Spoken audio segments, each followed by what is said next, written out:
605-9663. There you have it, folks. The best deals in town for all of your needs. Capital Lumber, located on Parkgate Road. Thank you for joining us on Deals Crazy TV. I'm your host, Keishan. And if you would like to be a part of this amazing show, please phone us at 423-9993 or 463-7491. And you can email us at fourwaysmedia@gmail.com.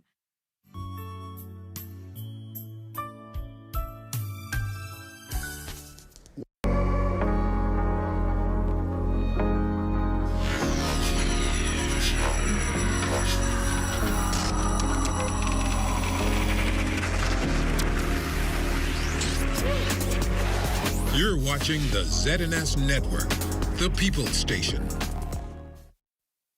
Coming up in the Bahamas tonight, the weekend edition, a national statement coming from the Prime Minister. Remembering Hurricane Dorian 4 years later. A group of formerly unemployed Bahamians now heading to work. And in sports, catching up with the Bahamas women's soccer team. The Bahamas Tonight, the weekend edition, starts now. Good evening, everyone. I'm Jiminita Swain. Welcome to the Bahamas Tonight, the weekend edition. Thanks so much for joining us. In the news, Prime Minister the Honorable Philip Davis has confirmed the much speculated cabinet shuffle, the details of which could come as early as Sunday during a national address. While on Abaco Friday, the Prime Minister was asked if it would be a complete shuffle of his cabinet. The Prime Minister said this. Stay tuned. You should hear from me on Sunday. I can't confirm that, but I'll say listen to me on Sunday. The Prime Minister was in Abaco on the day marking the 4th anniversary of Hurricane Dorian, the Category 5 storm, which was the strongest hurricane to impact the Bahamas and caused much death and destruction. Cleopatra Murphy reports on how the somber event was remembered. Never forget the experience and always remember the ones who perished. That was the mantra of Hurricane Dorian survivors as Abacoians, along with Prime Minister the Honorable Philip Davis, commemorated the lives lost during the monster storm Hurricane Dorian 4 years ago. Wreaths were laid at a Marsh Harbor memorial while the nation's leader tossed another out to sea in honor of the very lives the water claimed. While marking the somber occasion, those who lived through the harrowing experience, like Member of Parliament for Central and South Abaco John Pinder II, expressed while September 1st, 2019 is a difficult day to relive, it is one that should never be forgotten, recalling his own experience. And as my neighbor's house disappeared and pummeled my house, as my roof came off and flew away in the wind, I remember my wife and I taking our 2 children. They were 6 months old and 6 years old at the time, putting them in a bunk bed and hiding. We were the lucky ones because we survived. The experience is not unique to him, with many Abaconians facing their own brushes with death or losing many family members who perished in the raging water.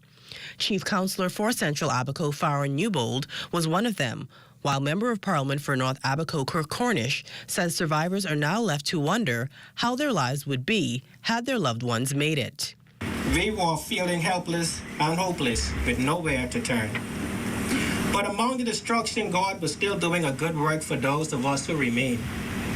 During the storm, we finally knew who our neighbors were because our life depended on it.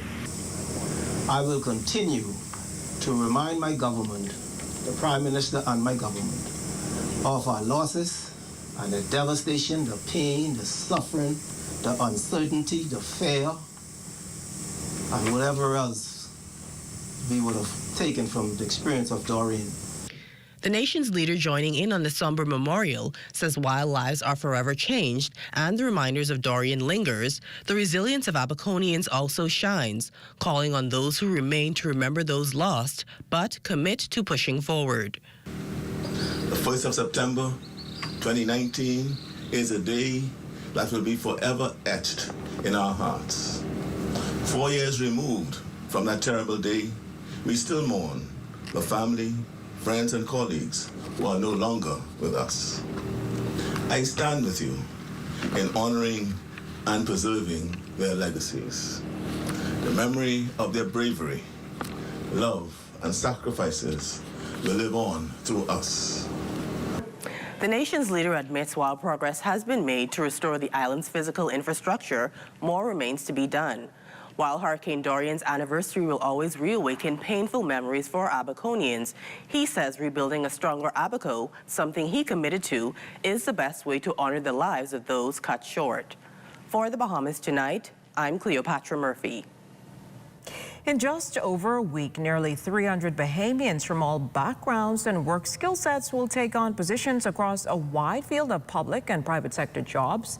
They are the latest group of participants expected to join the workforce as a part of the Ministry of Public Services Professional Engagement Program, which places them on jobs as a 52-week training program. As Corval Pyfrom reports, many of these initially temporary workers are hoping to find permanent careers. The 275 people comprising this latest group of participants from the Public Service Professional Engagement Program are vastly different. They come from varying backgrounds, ages, and skill sets. The common denominator among them, though, is that they are all excited to be a part of the program, which places them in a wide range of jobs for 52 weeks in both the public and private sector. The revamped program is something Public Service State Minister Pia Glover Rule will be following closely. These temporary placements, she says, can potentially become permanent ones.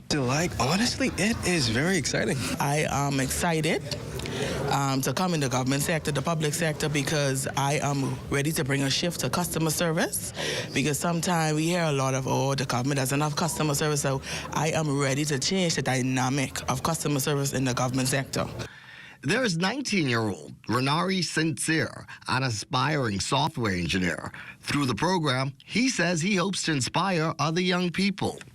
Whilst I am here, I intend to do as much as I can for young people as well as those older, and of course to inspire those, who have a vision as well with the public service. 34-year-old Sherilyn Woods, a well-known social media comedian, says she's struggling finding more permanent work and says this opportunity came along at the right time. She now looks forward to a career in customer service. And I prayed and I said, God, I need them to call me, because I'm just home for the week doing nothing. So when they called me, I was very excited. I called my dog, I carry everything in, and I'm just ready to work. I'm ready to work and to what I can do for my community and for the government. While 41-year-old Samson Sands is grateful for the opportunity to gain new experiences and skills. My goals is to become the best person I can become in the environment, in our society, and under the government, under my government. I'm going to be the best. Renari Sampson and Sherilyn will join the other 272 participants who will all be deployed to their various positions starting September 11th. For the Bahamas Tonight, I'm Corval Pyfrom. National Security Minister, the Honorable Wayne Munro, addressing how sentences for inmates of the Bahamas Department of Corrections could be impacted by revisions they are gleaning from the Canadian correctional system. This as national security officials educate the public on the proposed Conditional Release Bill 2023. Munro explains what other areas would likely be addressed. In the exercise of reviewing this bill, I think Canada, again, is where we're going to find the answer. And I've already sent by email to the Prime Minister some provisions from Canada that I think we need to seriously consider in the Bahamas. Canada has a system where you can be deemed by the court as a dangerous criminal. There's actually a hearing about it. If you are deemed a dangerous criminal, the judge says it, and the judge sentences you to an indefinite period of detention. But he sets a minimum that you must serve before you can even be considered for release. And then, after that period, the parole board of Canada, because you are deemed a dangerous criminal, can only release you if they are satisfied that you are no longer a dangerous criminal. And that's not the only thing Monroe says the government is considering. These considerations arise in light of the recent controversy involving serial groper Sidney Cooper, who acknowledged in his meeting with Minister Monroe before his release that he would likely reoffend. Thing that I think we need to consider from Canada is there's a concept of what they call long-term supervision. And again, this applies only to specific criminals who are considered dangerous. And what this is there's a sentence imposed, whatever that sentence is, that after you complete your sentence, you're subject to up to 10 years supervision. What they do in Canada is more controlled than that. If somebody is ordered to be supervised long-term for up to 10 years after their release, the supervision could include electronic monitoring for the entire period of the 10 years.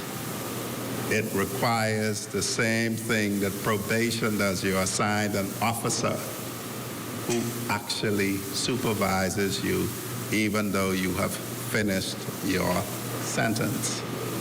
And that is because the court recognizes that although we have to sentence you to a certain period of incarceration, you are a dangerous person.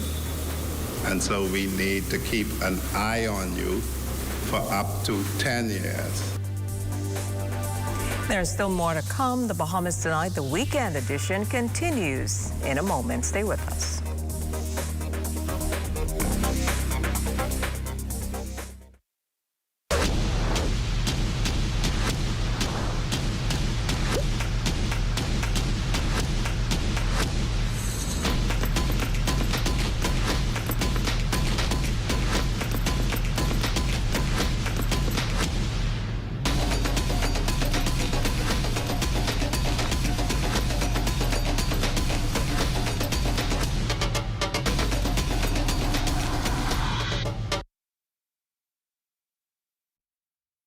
Hi everyone, when heading to Florida to shop for your essentials, book your transportation with GoGoFlorida.com. The $100 cash deposit is back now on your debit card. Accepted at Fort Lauderdale, Miami, Palm Beach, and Orlando. Now there are lots of options to choose from, but I like the Tesla X, the electric vehicle, because I don't have to worry about gassing up. Or the Jeep Compass seating 5 with lots of space for your luggage or shopping bags. For the best deals, book now at GoGoFlorida.com, BahamasAir.com, and also available at Bahamas Air Sales Office.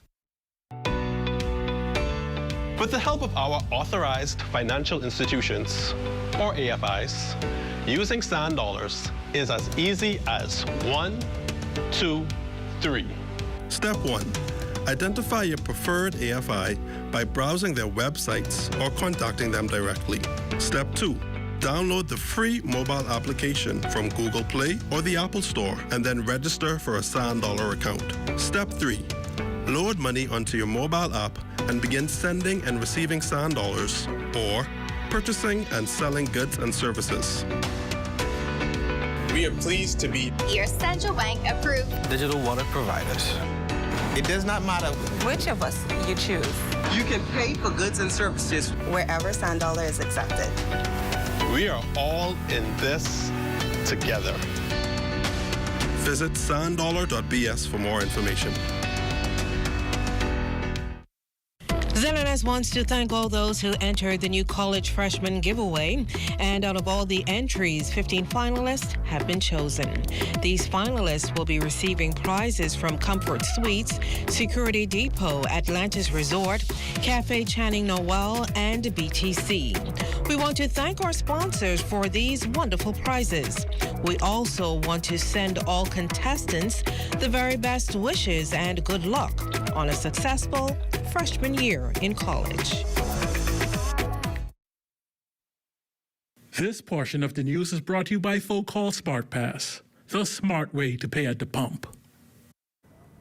Welcome back to the Bahamas Tonight, the weekend edition.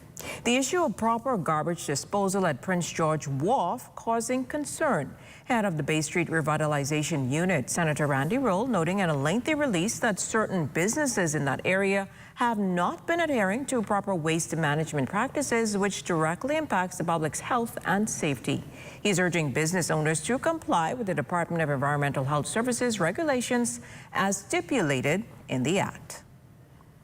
I wanted to highlight and wanted to be very clear that if found to be non-compliant, there will be penalties.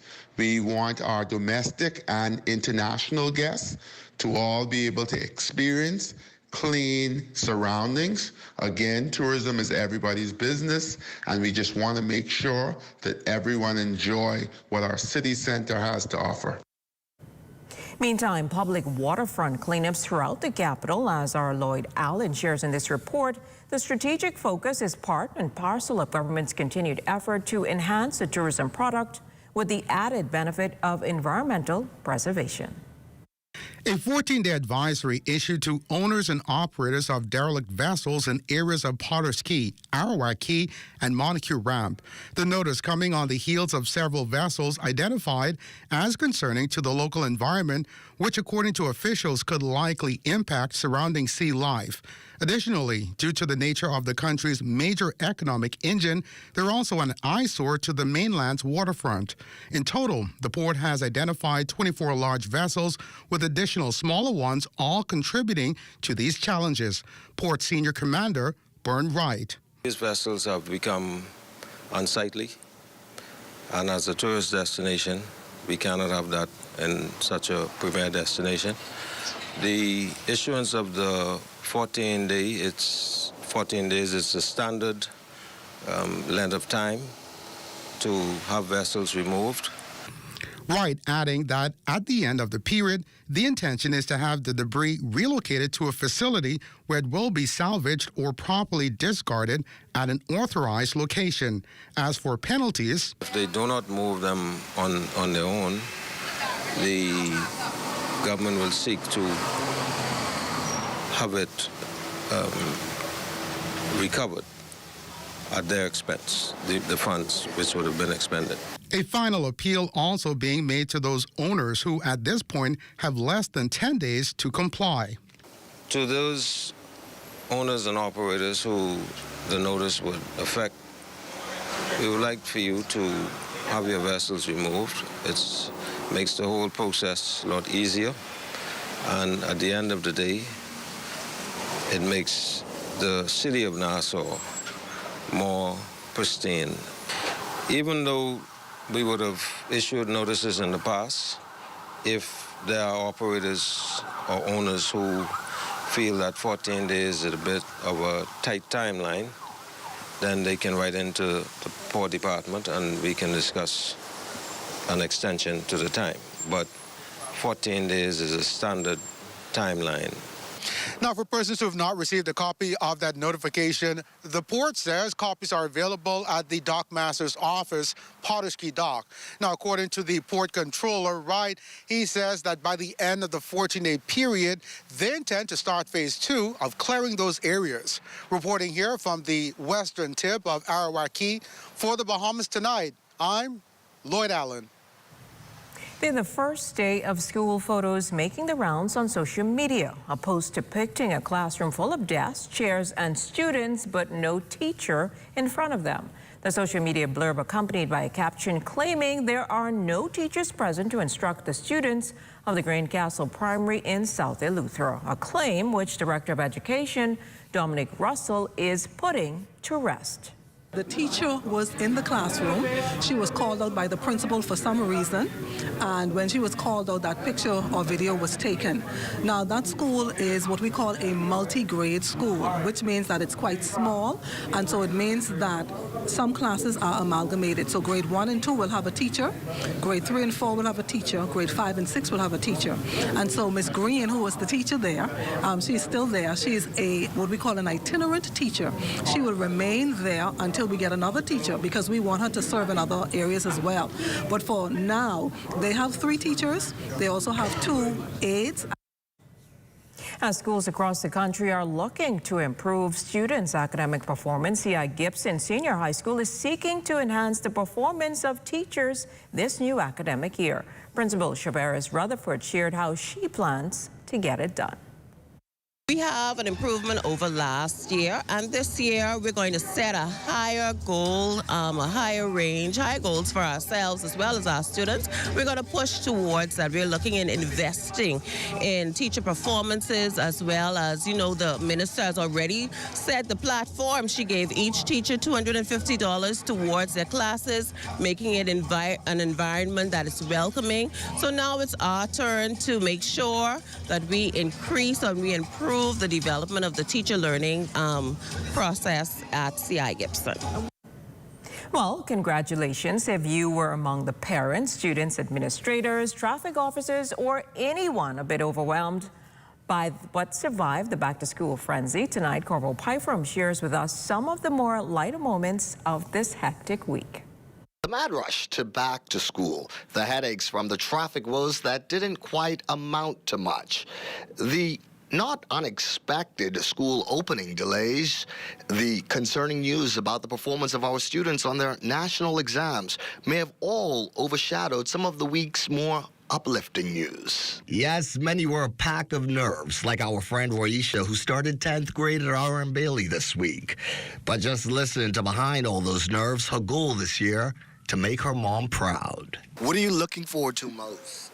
To get do all my BJCs, pass all of them, fingers crossed, make my mom proud. That's my focus, and do it in school and get where I want to get. Our Cleopatra Murphy met this emotional parent whose daughter left preschool for the big leagues Monday and started first grade. My daughter, Ariana Johnson, she's going in grade 1, and I am not I don't want to get emotional, but, you know, she just came out of Little Feet. Our LaDawn Davis managing to get in some lighter moments with traffic officers who surprisingly ended up with a little downtime on the first day of school. You sure school open today? Because the traffic is at a minimum.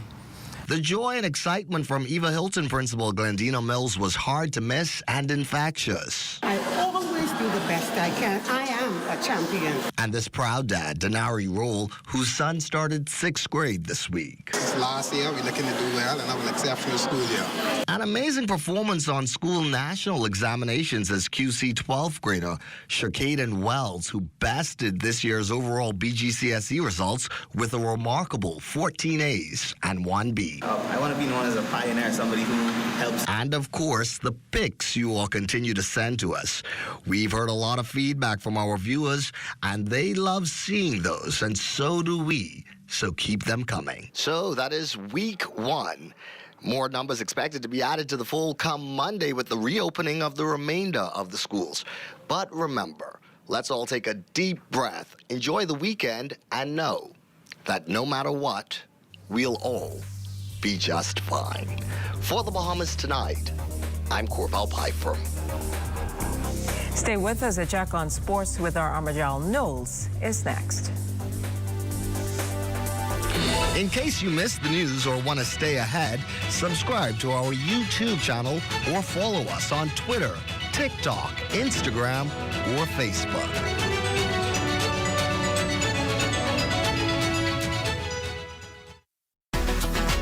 Good to grow. Keeping you in the know. Keeping you in the know. God, if it's good enough to eat, then it's good to grow.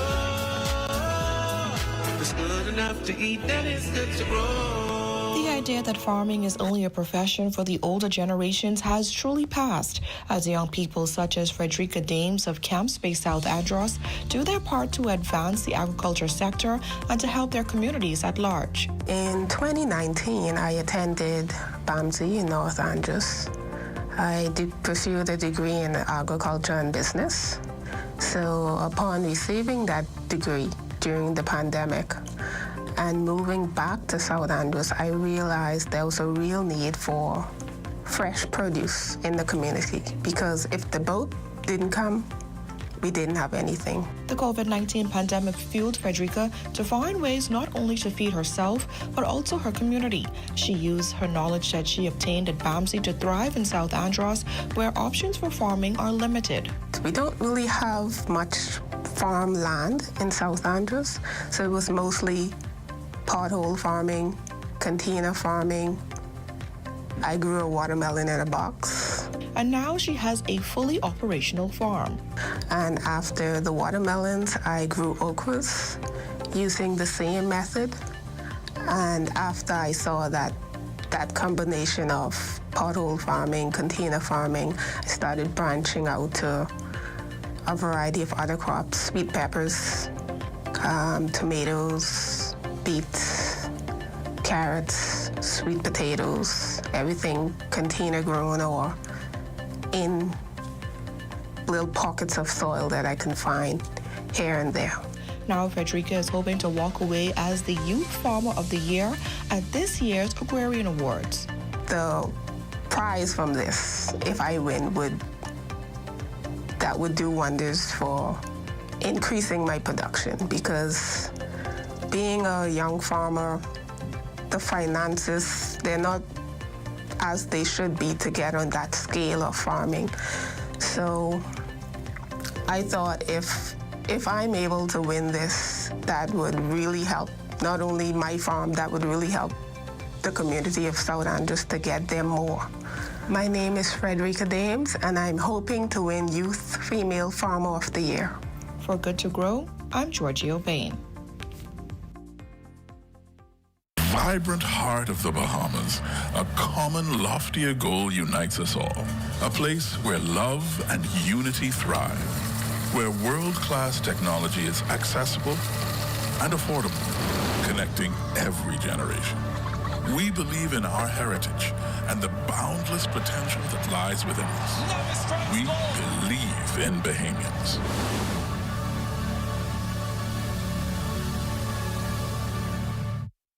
Searching for insurance for your beloved senior citizen? Star General offers the Silver Medical Plan, for which you can apply up to age 85. The network includes the finest hospitals and healthcare centers worldwide. Insurance is provided through an AM Best A-rated insurer with reinsurance support through Lloyd's of London. Other features include no medical tests required, 4 deductibles, and $2 million lifetime benefits. Visit or call Star General Health and Life Insurance today. Welcome to the all-new CBS Pro Store.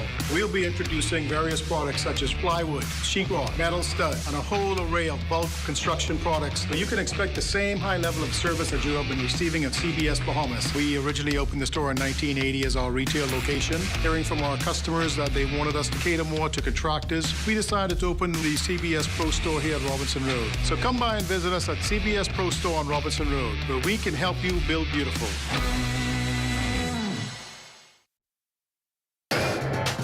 This is ZNS Total Sports.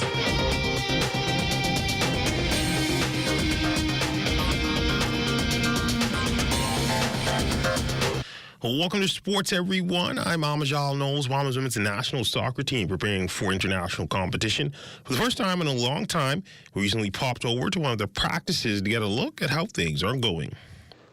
Well, yesterday we featured the men, and today we take a look at the Bahamas Women's national soccer team, who've also been getting in some work as the team is set to compete in international competition for the first time in a long time, with the road to the CONCACAF Women's Gold Cup now underway, and the Bahamas trying to find themselves in a qualifying group.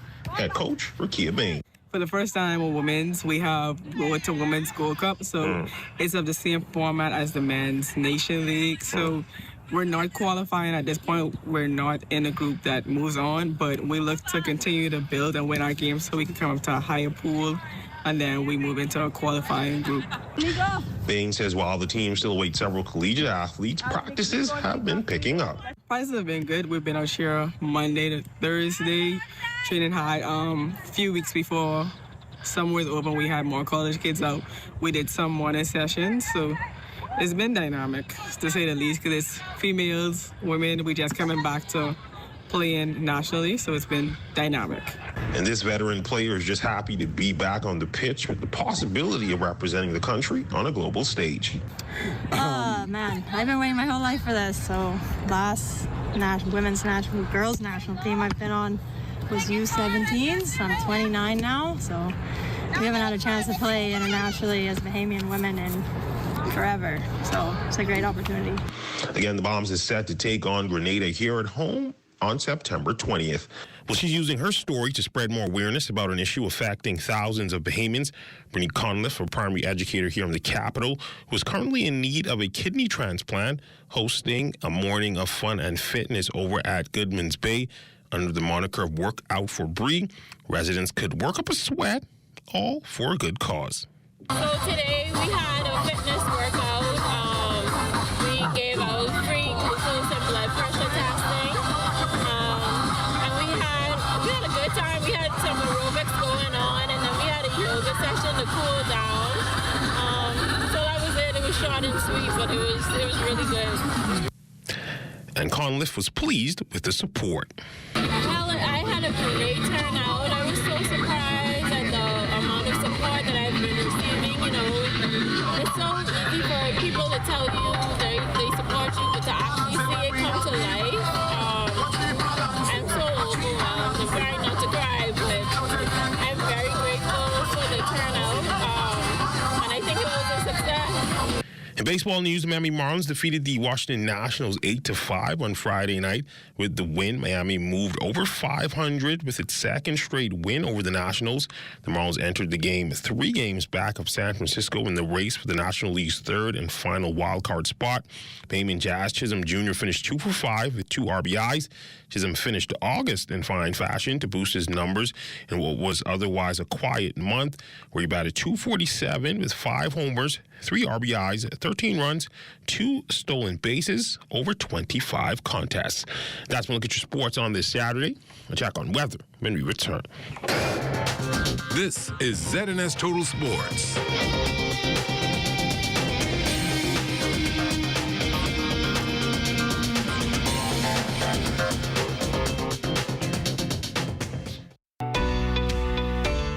With the help of our authorized financial institutions, or AFIs, using sand dollars is as easy as 1, 2, 3. Step 1. Identify your preferred AFI by browsing their websites or contacting them directly. Step 2.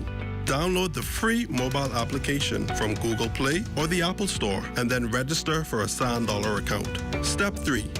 Load money onto your mobile app and begin sending and receiving sand dollars or purchasing and selling goods and services. We are pleased to be your central bank approved digital wallet providers. It does not matter which of us you choose. You can pay for goods and services wherever sand dollar is accepted. We are all in this together. Visit sanddollar.bs for more information. The most important thing in life is family. And whenever you need reliable advice, you look to the people you know you can trust. At J.S. Johnson Insurance Agents and Brokers, we earn our clients' trust every day. Whether it's home, motor, travel, or commercial insurance, we've got you covered. Call 397-2100 or visit jsjohnson.com. JS Johnson Insurance, peace of mind. ZNS wants to thank all those who entered the new college freshman giveaway. And out of all the entries, 15 finalists have been chosen. These finalists will be receiving prizes from Comfort Suites, Security Depot, Atlantis Resort, Cafe Channing Noel, and BTC. We want to thank our sponsors for these wonderful prizes. We also want to send all contestants the very best wishes and good luck on a successful freshman year in college. It's time now for a check on tonight's weather forecast. Chief Meteorologist Basil Dane joins us virtually with the latest temperatures. Good evening, Basil. Good evening, Jimanita. We're under partly cloudy skies, temperature at 88 degrees, relative humidity 56% we have north-northeast winds at 7 miles per hour. The barometric pressure, 1,016.3 millibars. That's 30.01 inches. And your temperatures around the Family of Islands, 89 degrees in Freeport, Grand Bahama, and Greentown Key in Abaco, Marshall Abaco at 87 degrees. The Berry Islands, 90, 84 degrees in Alliston, Bimini. Picking up some more 90s in Harbour Island and Rock Sandy Lutra.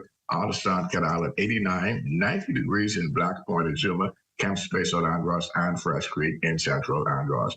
Georgetown and Gilma at 90 degrees as well. And then we pick up some 89s in San Salvador and Rum Key, back into 90s at Clarence-Town, Long Island, and Crooked Island. Over in Ragged Island, 90 there as well. Ackland's 89 degrees. Betsy Bay McWarner reporting 89 degrees. Matthew Tiny Nagua, they have some cloud cover as a result of a troughing. Temperature of 83 degrees. Over in the Turks and Caicos Islands, 86 degrees. And your boating forecast tonight through tomorrow. The winds in the northwest and central islands will remain out of the northeast at 12 to 18 knots. Wave heights 3 to 6 feet with a moderate chop, and we'll also have some moderate to large easterly swells as well. High tide takes place at 10:34 tonight, with another high tide at 11:05 tomorrow morning. Now for the southeast Bahamas, the winds not as strong, northeast at 10 to 15 knots, and the wave heights 2 to 4 feet over the ocean. Satellite pictures, we still have a few tropical systems out there. We have what we now call post-tropical cyclone Idalia. That is out there in the middle of the Atlantic. And then we have Tropical Storm Gert and Tropical Storm Katia. They pose no threat to the Bahamas, save for this troughing right across the southeast Bahamas that will continue to support pockets of showers and thunderstorms around Crooked Island, Acklands, Mayaguana, and even the Turks and Caicos Islands as well tonight. Partly cloudy skies tonight, a bit on the warm side with a brief shower or two still possible.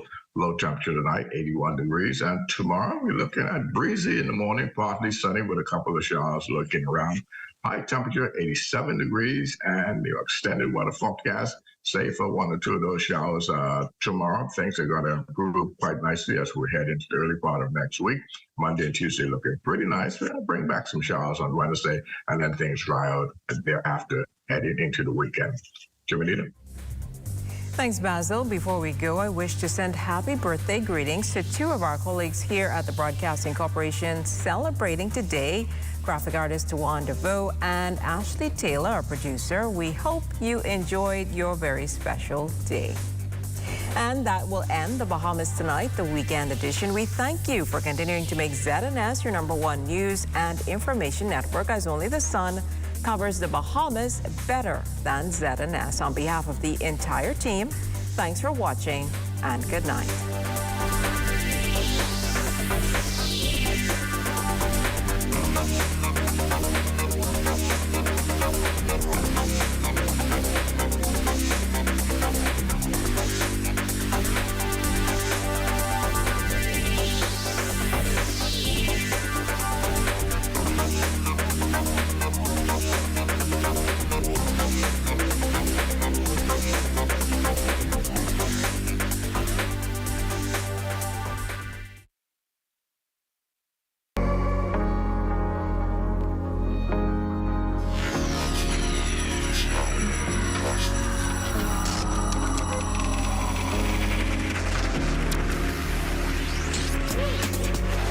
You're watching the ZNS Network.